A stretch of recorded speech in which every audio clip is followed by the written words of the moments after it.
Target salute guys, आज हम एक बहुत ही ज्यादा इंपॉर्टेंट टॉपिक करने जा रहे हैं, इंडिया की लोकेशन। जो भी लोग UPSC, SSC, bank PO, CDS, AFCAT, NDA in सब की प्रिपरेशन कर रहे हैं उनको ऑलरेडी मालूम है कि ये एक बहुत ही ज्यादा इंपॉर्टेंट टॉपिक है। और क्लास 11th की जो एनसीईआरटी की बुक फॉलो कर रहे हैं उनको भी मालूम है कि ये फर्स्ट चैप्टर है in the book India physical environment. तो बिना टाइम वेस्ट किए इसमें बहुत सारी ऐसी चीजें हैं जो आपके एग्जाम में काम आएंगी, तो उनको हम फटाफट कवर कर लेते हैं। और इसके बाद प्रॉमिस कर रहे हैं आपको कोई प्रॉब्लम नहीं होने वाली है, कोई रट्टाफिकेशन नहीं करना पड़ेगा और आसानी से समझ के पूरा चैप्टर कंप्लीट हो जाएगा। ठीक है, तो आपकी इजियर अंडरस्टैंडिंग के लिए हमने इसको सब पार्ट्स में डिवाइड किया है और पहला सब पार्ट है ज्योग्राफिकल एक्सटेंट। किसी भी जगह की लोकेशन को समझने के लिए बहुत सारे तरीके होते हैं और इंडिया जो है, इंडिया हमारा एक्सटेंड करता है, हम कहते हैं from Kashmir to Kanyakumari, Gujarat to Arunachal Pradesh. लेकिन अब इस स्टेटमेंट को थोड़ा सा चेंज करना पड़ेगा, पहले जैसे बोल के नहीं चलेगा। अब हम बोलेंगे लद्दाख टू कन्याकुमारी। ऐसा क्यों भाई? ऐसा इसलिए क्योंकि 31 अक्टूबर 2019 को एक बहुत ही ज्यादा इंपॉर्टेंट चीज हुई थी और वो ये थी कि जम्मू एंड कश्मीर के स्टेट को जम्मू एंड कश्मीर और लद्दाख 2 यूनियन टेरिटरीज में कन्वर्ट कर दिया गया था। और इसीलिए जैसा कि आपको मैप में ऑलरेडी दिख रहा है, लद्दाख जो है अब वो नॉर्दर्न मोस्ट हिस्सा है। तो जब हम इंडिया के एक्सटेंट की बात करेंगे और नॉर्दर्न मोस्ट एरिया की बात करेंगे तो उसमें आएगा लद्दाख, जैसा कि मैप में आपके सामने है। So Ladakh to Kanyakumari and Arunachal Pradesh in the east और गुजरात इन द वेस्ट, ये इंडिया के सबसे कॉर्नर पॉइंट्स हैं। और इन कॉर्नर पॉइंट्स के बीच के एक्सटेंट को अब हम समझ लेते हैं। नॉर्थ साउथ एक्सटेंट है इंडिया का 3214 किलोमीटर्स, मतलब अप्रोक्सीमेटली 3200 किलोमीटर्स। और जो ईस्ट वेस्ट एक्सटेंट है वो है 2933 किलोमीटर्स। तो ये है डिस्टेंस इंडिया के नॉर्दर्न मोस्ट पॉइंट और सदर्न मोस्ट पॉइंट के बीच में और ईस्टर्न मोस्ट और वेस्टर्न मोस्ट पॉइंट के बीच में। लेकिन यहाँ पे गौर करने वाली बात यह है कि दोनों के बीच में अप्रोक्सीमेटली 300 किलोमीटर्स का डिफरेंस आ रहा है। एक है 3200 मतलब 3200 किलोमीटर और दूसरा है 2900 मतलब 2900 किलोमीटर। ये पॉइंट क्यों इंपॉर्टेंट है ये अभी आगे काम आएगा, अभी आगे इस पॉइंट की जरूरत पड़ेगी। फिलहाल आगे बढ़ते हैं और कवर करते हैं इंडिया का टोटल एरिया। अब इतनी बड़ी कंट्री है तो बड़ा एरिया तो होगा ही। 3.28 मिलियन स्क्वायर किलोमीटर है इंडिया का total area, which is 2.4% of the world's total land surface. इसका मतलब क्या है? इसका मतलब बहुत ही सिंपल है जी, पूरे वर्ल्ड में जितना भी लैंड एरिया है उसका 2.4% इंडिया के अंडर में आता है। और इसी की वजह से India is the 7th largest country in the world. 7वीं। तो जी बड़ी कंट्री तो है अपनी, अच्छी खासी बड़ी है, 7th largest in the world. अब आते हैं हम अपने नेक्स्ट सब पॉइंट पे, which is latitudes and longitudes. जब नॉर्थ साउथ ईस्ट वेस्ट की बात हो ही रही है तो लैटिट्यूड्स भी ऐसे ही पढ़ लेते हैं। सदर्न मोस्ट लैटिट्यूड है 8 डिग्रीज 4 मिनट्स नॉर्थ और नॉर्दर्न मोस्ट लैटिट्यूड है 37 डिग्रीज 6 मिनट्स नॉर्थ। इसी तरह से लॉन्गिट्यूड्स पे आएंगे तो ईस्टर्न मोस्ट लॉन्गिट्यूड है 68 डिग्रीज 7 मिनट्स ईस्ट और वेस्टर्न मोस्ट लॉन्गिट्यूड है 97 डिग्रीज 25 मिनट्स ईस्ट। यहाँ पे अब भाई एक बात पे गौर करिएगा, फिर से आप देखोगे दोनों लैटिट्यूड्स के आगे एन लिखा हुआ है। एन का मतलब होता है नॉर्थ। तो इसी तरह से लॉन्गिट्यूड्स के आगे क्या लिखा हुआ है? ई। और ई का मतलब क्या होता है? ईस्ट। तो ये रेलेवेंट क्यों है? ये रेलेवेंट इसलिए है भाई क्योंकि इक्वेटर जो है, आप पहले के चैप्टर्स में पढ़ चुके होंगे, इक्वेटर अर्थ की सबसे इंपॉर्टेंट लैटिट्यूड है, इमेजिनरी लाइन है 0 डिग्रीज। और ये माना जाता है कि इक्वेटर अर्थ को 2 हिस्सों में डिवाइड करता है, नॉर्दर्न हेमिस्फीयर और सदर्न हेमिस्फीयर। क्योंकि इंडिया के दोनों लैटिट्यूड्स के आगे एन लिखा हुआ है, इसका मतलब इंडिया पूरी तरह से नॉर्दर्न हेमिस्फीयर में लोकेटेड है। इसी तरह से लॉन्गिट्यूड्स की जब बात कर रहे हैं तो दोनों के आगे ई लिखा हुआ है। तो ये जो सबसे इंपॉर्टेंट लॉन्गिट्यूड है, जो प्राइम मेरिडियन है, आप जानते हो, प्राइम मेरिडियन के राइट में मतलब ईस्ट साइड में इंडिया लोकेटेड है पूरी तरह से। इसका मतलब इंडिया पूरी तरह से ईस्टर्न हेमिस्फीयर में लोकेटेड है।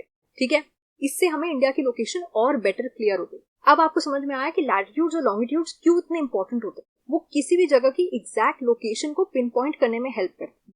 यहाँ पे एक और मजेदार बात समझ लेते हैं जो आगे बहुत यूज होने वाली है। इंडिया के ऑलमोस्ट बीच से ट्रॉपिक ऑफ कैंसर पास होता है, which is at 23 degrees 30 minutes north.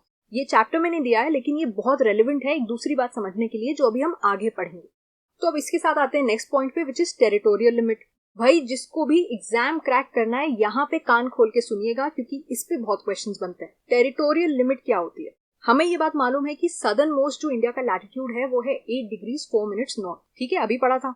लेकिन क्या आपको ये बात मालूम है कि इंडिया की जो टेरिटोरियल लिमिट है वो है 6 डिग्रीज एंड 45 मिनट्स नॉर्थ। अब भाई ये कैसे हो गया? लैंड तो 8 डिग्रीज 4 मिनट्स पे खत्म हो जा रहा है ना।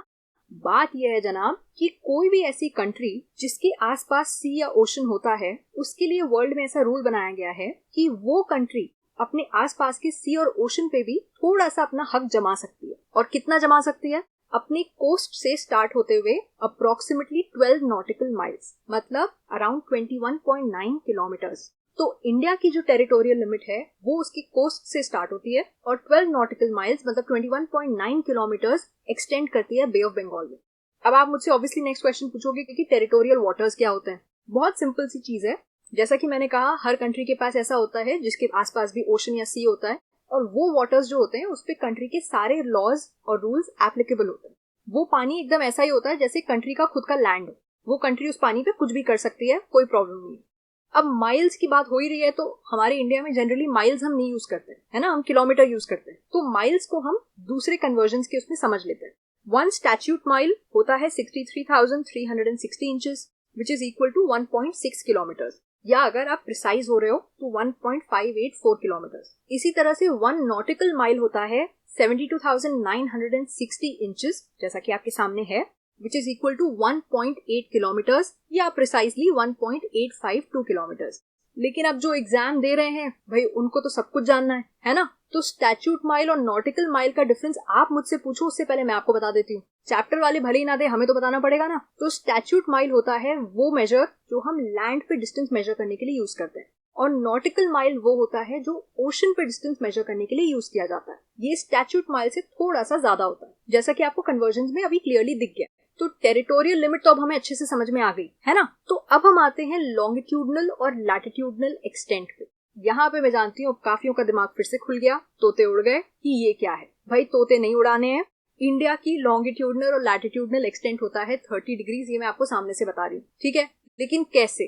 फिर से क्वेश्चन आता है कि आपने प्रॉमिस किया था, रटना नहीं है। तो ये तो अगर आप ऐसे ही बता दोगे और हम रट लेंगे तो प्रॉमिस तो फेल हो गया ना। तो हम अपना प्रॉमिस बरकरार रखते हैं, इसको निकाल के समझा देते हैं कि 30 डिग्री कैसे आया। पहली बात, लॉन्गिट्यूडनल एक्सटेंट होता क्या है? किसी भी जगह की लॉन्गिट्यूड्स के बीच का जब आप डिफरेंस निकाल देते हो तो वो हो जाता है लॉन्गिट्यूडनल एक्सटेंट। कितना सिंपल है। तो इंडिया का अगर हम लॉन्गिट्यूडनल एक्सटेंट निकालेंगे तो जो दोनों कोने के लॉन्गिट्यूड्स हैं उनको आपस में सब्ट्रैक्ट कर देंगे, आंसर आ जाएगा 29 degrees and 18 minutes which is approximately 30 degrees, है ना। हम मोटे मोटे नंबर लेके चल रहे हैं। इसी तरह से अब आप बताओ लैटिट्यूडनल एक्सटेंट क्या होता है? बड़ी सिंपल चीज है यार, किसी भी जगह के जो कोने वाले लैटिट्यूड्स हैं उनके बीच का आपस में डिफरेंस निकाल दोगे तो वो हो गया लैटिट्यूडनल एक्सटेंट। और इंडिया का लैटिट्यूडनल एक्सटेंट हो गया 37 degrees 6 minutes minus 8 degrees 4 minutes which is equal to 29 degrees and 2 minutes. तो यहाँ पे भी ये क्या हो गया? Approximately 30 degrees. और ये मैं आपको आपकी बेटर अंडरस्टैंडिंग के लिए बता दूं कि 1 degree is always equal to 60 minutes, ठीक है। तो इस तरह से हमने कैलकुलेट कर लिया लॉन्गिट्यूडनल और लैटिट्यूडनल एक्सटेंट। और यहाँ पे मैं फिर से एक पुरानी बात रिआइटरेट करूंगी कि इंडिया का ईस्ट वेस्ट एक्सटेंट है 2933 किलोमीटर्स और नॉर्थ साउथ एक्सटेंट है कितना? 3214 किलोमीटर्स। अब तक तो रट जाना चाहिए था। और मैं ये क्यों रिआइटरेट कर रही हूँ? हम कोई भी चीज बिना पर्पस के नहीं करते, वो इसलिए रिआइटरेट किया जा रहा है क्योंकि अब आपके सामने आके खड़े हो गए हैं 2 क्वेश्चंस। पहला क्वेश्चन और सबसे ऑब्वियस कॉमन सेंस वाला क्वेश्चन ये है कि अगर किसी जगह का नॉर्थ साउथ एक्सटेंट भी 30 डिग्री है और ईस्ट वेस्ट एक्सटेंट भी 30 डिग्री है तो उसका नॉर्थ साउथ डिस्टेंस जो है वो तो है 3200 किलोमीटर्स, लेकिन ईस्ट वेस्ट एक्सटेंट सिर्फ 2900 किलोमीटर्स कैसे है? ऑब्वियस क्वेश्चन है ना, कॉमन सेंस की बात है। जब डिग्रीज बराबर हैं तो आपस में डिस्टेंस भी तो बराबर होना चाहिए ना। पहले हम आपको देते हैं इसका आंसर। ऐसा इसलिए होता है क्योंकि किसी भी जगह के लैटिट्यूड्स जो होते हैं उनके बीच में आपस में डिस्टेंस सेम रहता है, लेकिन लॉन्गिट्यूड्स जैसे जैसे पोल की तरफ जाने लगते हैं उनके बीच में आपस में डिस्टेंस कम होने लगता है। अब लग रहा होगा भाई पहले लैटिट्यूड्स लॉन्गिट्यूड्स पे ज्यादा ध्यान क्यों नहीं दिया होता तो अभी जो मैम कह रही है वो समझ में आ जाता। टेंशन नहीं लेना है, मैं फिर से बता देती हूँ क्या होता है। लैटिट्यूड्स आपको मालूम है इमेजिनरी सर्कुलर लाइंस होती हैं जो हम अर्थ पे बनाते हैं, और लैटिट्यूड्स के बीच में डिस्टेंस हमेशा सेम होता है। तो आप कहीं भी 2 लैटिट्यूड्स पकड़ लो, उनके बीच में डिस्टेंस हमेशा सेम आएगा। लेकिन अब आते हैं लॉन्गिट्यूड्स पे। लॉन्गिट्यूड्स ऐसी लंबी लाइंस होती हैं जो नॉर्थ पोल से साउथ पोल तक रन करती हैं, ठीक है। और आप देख रहे हो कि सारे लॉन्गिट्यूड्स जो हैं वो आपस में मिल रहे हैं नॉर्थ पोल पे और साउथ पोल पे। सो वी कैन इजीली से कि सारे जो लॉन्गिट्यूड्स हैं they meet at the poles. और आपको क्लियरली दिख रहा है कि उनके बीच में जो डिस्टेंस है वो सबसे ज्यादा इक्वेटर पे है। 2 लॉन्गिट्यूड्स के बीच में, कोई भी 2 लॉन्गिट्यूड्स के बीच में मैक्सिमम डिस्टेंस होता है इक्वेटर पे, और जैसे जैसे वो पोल की तरफ जा रहे हैं उनके बीच में आपस में डिस्टेंस कम होता जा रहा है। तो यही है हमारे क्वेश्चन का आंसर। जैसे जैसे आप पोल की तरफ जाओगे उतनी ही लॉन्गिट्यूड्स जो हैं वो अब कम डिस्टेंस कवर करेंगी, क्योंकि उनके आपस में बीच में डिस्टेंस कम होता जा रहा है। The same number of longitudes over lesser distance. तो भले ही लॉन्गिट्यूडनल एक्सटेंट 30 डिग्री है, लेकिन अब जो वो एरिया कवर कर रहे हैं वो कम है। इसीलिए जो नॉर्थ साउथ एक्सटेंट है इंडिया का, which is covered by latitudes, ठीक है, इसमें कंफ्यूज नहीं होना। लॉन्गिट्यूड्स जो होते हैं वो ईस्ट वेस्ट एक्सटेंट मेजर करते हैं, क्योंकि ऐसे लंबा लंबा जा रहे हैं। तो ईस्ट और वेस्ट के बीच का डिफरेंस कौन बताता है? लॉन्गिट्यूड्स। और नॉर्थ और साउथ के बीच का डिस्टेंस कौन बताता है? लैटिट्यूड्स। और इसीलिए इंडिया का जो डिस्टेंस है ईस्ट वेस्ट एक्सटेंट में वो कम होता है as compare to the north south extent. अब आते हैं दूसरे क्वेश्चन पे। What are the implications of having such a vast longitudinal and latitudinal extent? इतने बड़े latitudinal और longitudinal extent का इफेक्ट क्या होता है? आंसर फिर से बहुत सिंपल है। दो तरह के एक्सटेंट है यहाँ पे, एक लैटिट्यूडनल, दूसरा लॉन्गिट्यूडनल। तो इफेक्ट भी कितने तरह के होंगे? दो तरह के होंगे, एक जो लैटिट्यूड्स की वजह से हो रहा है और दूसरा जो लॉन्गिट्यूड्स की वजह से हो रहा है। तो पहले लैटिट्यूड्स वाले को देखते हैं। अब यहाँ पे काम आएगी वो चीज जो मैंने आपको पहले बताई। इंडिया के ऑलमोस्ट मिडिल से पास होता है tropic of Cancer at 23 degrees and 30 minutes north. ये जो है ये इंडिया को ऑलमोस्ट दो हिस्सों में डिवाइड कर देता है। जो ऊपर वाला हिस्सा है वो आता है वार्म टेम्परेट जोन में या सब ट्रॉपिकल जोन में, और जो नीचे वाला हिस्सा है वो आता है टॉरिड जोन में या ट्रॉपिक जोन में। सेम ही चीज है, दो वर्ड्स हैं for the same thing. Torrid बोल लीजिए या टॉपिक बोल लीजिए, एक ही बात है। और इस डिफरेंस की वजह से इंडिया में बहुत डाइवर्सिटी है in the climate, soil types, natural vegetation, land forms, इन सब में काफी डाइवर्सिटी देखने मिलती है इंडिया में बिकॉज ऑफ दिस रीजन। लेकिन अब पुराने पाप फिर से आके सामने खड़े हो गए। हमने ध्यान नहीं दिया था कि टेम्परेट जोन क्या होता है, टॉरिड जोन क्या होता है, तो अब मैम फिर से बताएंगी। 7 इंपॉर्टेंट लैटिट्यूड्स होते हैं। इक्वेटर जो 0 डिग्रीज पे है, ट्रॉपिक ऑफ कैंसर और ट्रॉपिक ऑफ कैप्रिकॉर्न जो 23.5 डिग्रीज नॉर्थ और साउथ पे होता है। फिर आर्कटिक सर्कल और एंटार्क्टिक सर्कल जो 66.5 डिग्रीज नॉर्थ और साउथ पे होता है। और फिर नॉर्थ पोल और साउथ पोल जो 90 डिग्री नॉर्थ और 90 डिग्री साउथ पे होता है। और ये इंपॉर्टेंट लैटिट्यूड्स क्यों हैं? क्योंकि ये हमारी हेल्प करते हैं इंडिया को क्लाइमेट के बेसिस पे डिवाइड करने में। ट्रॉपिक ऑफ कैंसर और ट्रॉपिक ऑफ कैप्रिकॉर्न के बीच का जो एरिया है वो टॉरिड जोन में आता है। इसका मतलब यहाँ सबसे ज्यादा गर्मी पड़ती है और सनलाइट जो है यहाँ पे डायरेक्टली पड़ती है। इस रीजन को डायरेक्ट सनलाइट मिलती है और इसकी वजह से यहाँ बहुत गर्मी होती है। ट्रॉपिक ऑफ कैंसर और आर्कटिक सर्कल के बीच का जो एरिया है वो है temperate zone, northern temperate zone या सब ट्रॉपिकल जोन। इसी तरह से ट्रॉपिक ऑफ कैप्रिकॉर्न और एंटार्क्टिक सर्कल के बीच का जो एरिया है वो आता है सदर्न टेम्परेट जोन में। और फिर उसके ऊपर आता है फ्रिजिड जोन जहाँ पे बहुत ठंडक होती है। इसका मतलब ट्रॉपिक ऑफ कैंसर के ऊपर का जो हिस्सा है इंडिया का वो किस में आ गया? Temperate zone. और ट्रॉपिक ऑफ कैंसर के नीचे का जो हिस्सा है इंडिया का वो किस में आ गया? टॉरिड जोन में, जहाँ गर्मी काफी ज्यादा होती है। इसीलिए सदर्न इंडिया में कहीं ज्यादा गर्मी पड़ती है as compare to northern India, जहाँ पे ठंड में आपको जैकेट वैकेट निकालनी पड़ जाती है। तो ये था लैटिट्यूडनल एक्सटेंट का effect. Now we come to the effect of longitudinal extent. दो तरह के इफेक्ट होते हैं ना, लैटिट्यूड्स का और लॉन्गिट्यूड्स का। तो अब लॉन्गिट्यूड्स का क्या इफेक्ट होता है? एक सिंपल सा इफेक्ट है कि there is a wide difference in the local time of the eastern most place and the western most place. इसका मतलब अरुणाचल प्रदेश और गुजरात में करीब 2 घंटे का लोकल टाइम का डिफरेंस आता है। अब मैं इस चीज को आगे एक्सप्लेन करूं उससे पहले आपको बता दूं कि ये 2 आवर्स, ये 2 घंटे का जो फिगर है ये हम कहाँ से लेके आए। फिर से रटना नहीं है, समझना है, इसलिए बता दे रहे हैं। पहले के चैप्टर से ये तो याद होगा कि एवरी 1 डिग्री पे 4 मिनट से टाइम चेंज हो जाता है। अर्थ को 1 डिग्री रोटेट करने में 4 मिनट लगते हैं। तो इसीलिए माना जाता है कि हर लॉन्गिट्यूड पे 4 मिनट से टाइम चेंज हो जाता है। तो अगर कोई दो जगह 29 डिग्री अपार्ट है या 30 डिग्री अपार्ट है तो उनके बीच का टाइम डिफरेंस कितना आएगा? 1 डिग्री पे 4 मिनट, तो 29 डिग्रीज पे 29 into 4 which is equal to 116 minutes which is approximately 2 hours या फिर 2 घंटे। तो जो एक्चुअल टाइम डिफरेंस है अरुणाचल प्रदेश और गुजरात में दैट इज 2 आवर्स। और इसका ये भी मतलब है कि अरुणाचल प्रदेश में सन जो है वो 2 घंटे पहले निकलता है दैन गुजरात। लेकिन अब आप कहोगे ऐसा कहाँ होता है? वहां भी टाइम सेम है, यहाँ पे भी सेम है, हम सेम ही घड़ी फॉलो करते हैं।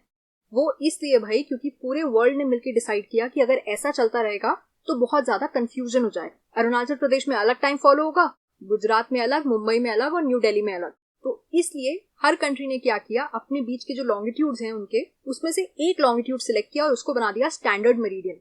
उस लॉन्गिट्यूड का टाइम पूरी कंट्री फॉलो करने लगी। तो इंडिया में वो स्पेशल लॉन्गिट्यूड है 82 डिग्रीज 30 मिनट्स का। जो लॉन्गिट्यूड इंडिया से 82 डिग्रीज 30 मिनट्स ईस्ट पे पास होता है उसको हम कहते हैं स्टैंडर्ड मेरिडियन ऑफ इंडिया। और उसका टाइम पूरे इंडिया का लोकल टाइम लिया जाता है, उसको हम कहते हैं इंडियन स्टैंडर्ड टाइम। तो इससे कोई फर्क नहीं पड़ता कि सन कब निकल रहा है या उस जगह का एक्चुअल ज्योग्राफिक लोकल टाइम कितना है। हम पूरे इंडिया में वही टाइम फॉलो करते हैं जो इंडियन स्टैंडर्ड टाइम होता है। स्टैंडर्ड मेरिडियन से रिलेटेड एक दो बातें आपको और जाननी जरूरी हैं इन एग्जाम्स के लिए।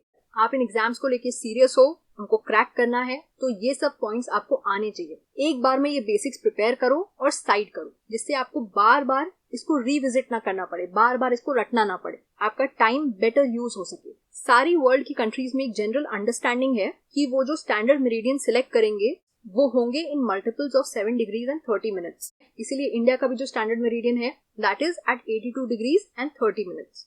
इंडियन स्टैंडर्ड टाइम जो है वो ग्रीनिच मीन टाइम से 5 आवर्स 30 मिनट्स आगे चलता है। इसको ग्रीनिच कहते हैं, ग्रीनविच नहीं कहते हैं। इसमें W जो होता है वो साइलेंट होता है, ठीक है। ग्रीनिच मीन टाइम वो टाइम होता है जिससे पूरे वर्ल्ड के टाइम का स्टैंडर्डाइजेशन होता है, वहां से मेजर किया जाता है बाकी वर्ल्ड में कितना टाइम होगा। तो ग्रीनिच में जो भी टाइम हो रहा होता है उसमें जब आप 5 आवर्स और 30 मिनट्स ऐड कर देते हो तो आपको इंडिया का टाइम मिल जाएगा। और हम ऐड इसलिए कर रहे हैं क्योंकि हम प्राइम मेरिडियन के ईस्ट में हैं। ईस्ट में ऐड करना होता है, वेस्ट में सबट्रैक्ट करना होता है। अगर ये कॉन्सेप्ट्स क्लियर नहीं है तो पुराने छोटे क्लास के वीडियोस जाके फिर से रिविजिट करिए, फिर से रिवाइज करिए, ये बेसिक कॉन्सेप्ट्स भी क्लियर हो जाएंगे। ये क्लास 6 के ज्योग्राफी चैप्टर्स में बहुत अच्छे से दिए हुए हैं। और तीसरी इंपॉर्टेंट चीज ये है कि पूरे वर्ल्ड में ऐसी बहुत सारी कंट्रीज हैं जहां पे एक से ज्यादा स्टैंडर्ड मेरिडियंस हैं। ऐसा क्यों है? क्योंकि उनका जो ईस्ट वेस्ट एक्सटेंट है वो बहुत लंबा है, वो बहुत ज्यादा है, तो वहां पे एक स्टैंडर्ड मेरिडियन से काम नहीं चलेगा। फॉर एग्जाम्पल यूएस में 7 टाइम जोन्स हैं। इंडिया में तो हम एक ही संभाल रहे हैं, वहां पे वो 7 टाइम जोन्स लेके बैठे हैं। इसका मतलब वहां पे 7 स्टैंडर्ड मेरिडियंस होंगे उनके, और अलग अलग रीजन्स अलग अलग टाइम फॉलो करते हैं। फिजिकल डाइवर्सिटी, जैसा कि हमको मालूम है इंडिया में बहुत सारी डाइवर्सिटी है लैंडफॉर्म्स में। हमारे पास mountains, rivers, hills, deserts, plateaus, plains, coast, islands सब है। क्या चाहिए बताओ, है ना? तो सब कुछ है, और जब इतनी वैरायटी है तो ऑब्वियसली हमारे पास बहुत सारे टाइप के रिसोर्सेज भी हैं। तो इस मामले में इंडिया बहुत ज्यादा ब्लेस्ड है। इंडिया का जो पूरा रीजन है, और सिर्फ इंडिया का नहीं, इंडिया के आसपास भी, this entire region is bounded by the Himalayas in the north, Hindu Kush और Sulaiman ranges in the north west, Purvanchal hills in the north east और Indian Ocean in the south. तो आप देख रहे हो एक तरह की नेचुरल बाउंड्री बनी हुई है इंडिया और उसके आसपास के रीजन्स के अराउंड, और इस पूरे रीजन को हम बोलते हैं इंडियन सब कॉन्टिनेंट। इसमें इंडिया के अलावा कुछ कंट्रीज और आती हैं जो इंडियन सब कॉन्टिनेंट का हिस्सा हैं, और कंट्रीज हैं भूटान, बांग्लादेश, इंडिया, पाकिस्तान, नेपाल। ये 5 कंट्रीज हैं जो मिलके बनाती हैं इंडियन सब कॉन्टिनेंट। तो ये तो बहुत ही अच्छी बात हमें मालूम पड़ गई, नॉलेज की बात, और ये एग्जाम्स में पूछी जाती है, आपको भी मालूम है। वेरी बेसिक क्वेश्चन जो आना ही चाहिए, लेकिन उससे भी एक बेसिक क्वेश्चन है, उसका आंसर कौन देगा? मैं इसके लिए एक्साइटेड हूँ। सब कॉन्टिनेंट क्या होता है, कौन बताएगा? इंडियन सब कॉन्टिनेंट में कौन सी कंट्रीज आती हैं तो बहुतों को मालूम है, लेकिन अगर ये पूछ लो कि सब कॉन्टिनेंट क्या होता है तो इसमें बहुतों की सिट्टी पिट्टी गुम हो जाएगी। तो ऐसा नहीं करना है, और हमें ये समझना है कि सब कॉन्टिनेंट भी क्या होता है। टारगेट ट्रेजर के अंडर में हम आपको ये बता देते हैं कि बहुत ही सिंपल चीज है, एक लार्ज एरिया ऑफ लैंड जो अपने से भी एक बड़े कॉन्टिनेंट से थोड़ा सेपरेट हो गया है बिकॉज ऑफ ज्योग्राफी या पॉलिटिक्स या कल्चर। तो कोई भी ऐसा पीस ऑफ लैंड जो किसी बड़े कॉन्टिनेंट का हिस्सा है, जैसे इंडियन सब कॉन्टिनेंट जो है ये एशिया का हिस्सा है, लेकिन एशिया के कल्चर और ज्योग्राफी से इंडियन सब कॉन्टिनेंट का कल्चर और ज्योग्राफी डिफरेंट है। क्यों? Because of these natural boundaries. तो ये जो नेचुरल बॉर्डर्स बन गए, इसकी वजह से इंडियन सब कॉन्टिनेंट का जो कल्चर है ये एक यूनिक कल्चर डेवलप हुआ। यहीं से आता है हमारा नेक्स्ट क्वेश्चन कि role of these boundaries in shaping a unique regional identity. ये जो इंडियन सब कॉन्टिनेंट वाला रीजन है, इसकी आइडेंटिटी इतनी अलग क्यों है बाकी एशिया से? उसका क्रेडिट भी इन नेचुरल बाउंड्रीज को जाता है, स्पेशली इन माउंटेन्स को। ये जो हिमालयाज हैं, जो बाकी की रेंजेस हैं, इन लोगों ने हमेशा से, स्पेशली पास्ट में, एक नेचुरल बैरियर का काम किया। इनमें बहुत ही कम माउंटेन पासेस थे, जैसे कि खाइबर पास, बोलन पास, शिपकिला पास, नथुला पास, बॉम्दिला पास। इन कुछ पासेस को छोड़ के इन माउंटेन्स को क्रॉस करना बहुत मुश्किल था। It was very difficult to cross these barriers, and that is why this region evolved and developed a unique regional identity, जिसको आज हम कहते हैं इंडियन सबकॉन्टिनेंट। यहाँ का कल्चर बाकी एशिया से काफी डिफर करता है। ये आपको एग्जाम्स में तो काम आएगा, लेकिन जिन भी एग्जाम्स में ग्रुप डिस्कशंस होते हैं या इंटरव्यूज होते हैं, वहाँ पे आपको इस टाइप के फंडे मारने पड़ सकते हैं। वहाँ पे वो लोग इस टाइप के क्वेश्चंस दे सकते हैं कि इंडियन सबकॉन्टिनेंट में यूनिक रीजनल आइडेंटिटी क्यों आई, कैसे आई। तो ये ज्योग्राफी आप बिलीव नहीं करोगे, आपको ग्रुप डिस्कशंस और इंटरव्यूज में भी काम आई। ठीक है, आगे बढ़ते हैं। इंडियन पेनिनसुला पे, इंडिया का जो पेनिनसुलर पार्ट है वो इंडियन ओशन में एक्सटेंड करता है। इंडिया के लेफ्ट में, जैसा कि आपको दिख रहा है सामने, अरेबियन सी है, राइट में बे ऑफ बंगाल है, और नीचे इंडियन ओशन है। ये तो ठीक है, लेकिन फिर भाई पेनिनसुला क्या होता है? जब हम कवर कर ही रहे हैं, पढ़ाई कर रहे हैं, तो सारे बेसिक्स कवर करते हैं। What is a peninsula? अपनी तरफ से हम आपको बता देते हैं कि अ peninsula is that piece of land which is surrounded on 3 sides by water और एक तरफ वो मेनलैंड से कनेक्टेड होता है। तो इंडिया का जो हिस्सा 3 तरफ से वाटर से कवर्ड है, that is Arabian Sea, Bay of Bengal और इंडियन ओशन, और एक तरफ से इंडियन मेनलैंड से कनेक्टेड है, उस पार्ट को हम बोलते हैं इंडियन पेनिनसुला। और इसी पेनिनसुला की वजह से हमें गिफ्ट मिला है the Indian coast line. India के पास 6100 किलोमीटर लंबी कोस्ट लाइन है। ये एक बहुत बड़ी ब्लेसिंग है, आप बिलीव नहीं करोगे, इकोनॉमिक टर्म्स में, नेचुरल टर्म्स में, इट्स अ ब्लेसिंग जो नेचर ने इंडिया को दी है। 6100 किलोमीटर की जो कोस्ट लाइन है इंडिया के पास, ये तो मेन लैंड पे है। अगर हम लक्षद्वीप आइलैंड्स और अंडमान एंड निकोबार आइलैंड्स को भी इंक्लूड कर लें, उनकी कोस्ट लाइन को भी इंक्लूड कर लें, तो टोटल इंडिया की कोस्ट लाइन की लेंथ हो जाएगी 7517 किलोमीटर। आप सोचो, मतलब इंडिया का जो नॉर्थ साउथ एक्सटेंट है उससे भी डबल से ज्यादा इतनी लंबी इंडिया की सिर्फ कोस्ट लाइन। इसी पॉइंट पे क्योंकि अंडमान एंड निकोबार आइलैंड्स और लक्षद्वीप आइलैंड्स का मेंशन आया था, तो हम आपको ये भी बता देते हैं कि अंडमान और निकोबार आइलैंड्स जो हैं ये बे ऑफ बंगाल में सिचुएटेड है और लक्षद्वीप आइलैंड्स जो हैं ये अरेबियन सी में सिचुएटेड है। इसमें अक्सर स्टूडेंट्स को बहुत ज्यादा कंफ्यूजन होता है, और जब इतनी बड़ी बड़ी चीजों की तैयारी कर रहे हैं तो इतनी छोटी सी चीज को मत भूल जाइएगा, इसमें सिली मिस्टेक करके मत आइएगा।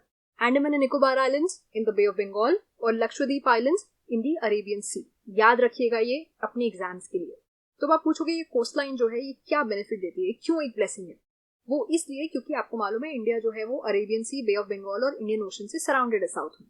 और ये इसलिए इंपॉर्टेंट है क्योंकि इस टाइम की जो मैरी टाइम लोकेशन है इंडिया की, ओशन और सीज के पास जो लोकेशन है, इससे इंडिया अपनी नेबरिंग रीजन्स को एक्सेस कर सकता है, उसमें लिंक्स बिठा सकता है थ्रू सी रूट्स और एयर रूट्स। ये बहुत फ्रीडम दे देता है इंडिया को। आप सोचो कोई ऐसी कंट्री जिसके आसपास कोई सी नहीं है, तो वो सी रूट कैसे बनाएगा, है ना? तो इस टाइप के जितने भी फ्रीडम्स हैं ट्रेड में, आपके डिफेंस में, इकोनॉमिक लिंक्स बनाने में, ये सब आपको इस कोस्ट लाइन और इस मैरी टाइम लोकेशन की वजह से मिलती है। ये अगेन आपके ग्रुप डिस्कशंस, आपके लॉन्ग ऐसे टाइप आंसर्स जो यूपीएससी के सेकंड लेवल में पूछे जाते हैं उसके लिए, और इंटरव्यूज के लिए बहुत अच्छे हैं। ऐसी बातें बोल के आप काफी नॉलेजेबल साउंड करोगे, ठीक है?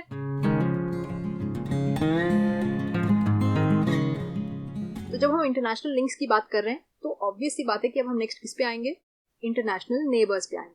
इंडिया जो है वो साउथ सेंट्रल पार्ट में लोकेटेड है एशिया की, तो इसका मतलब सेंट्रल एशिया में ही आता है, लेकिन सेंट्रल एशिया के सदर्न रीजन में आता है, ठीक है? जैसे कि आपको मैप से क्लियरली दिख रहा है।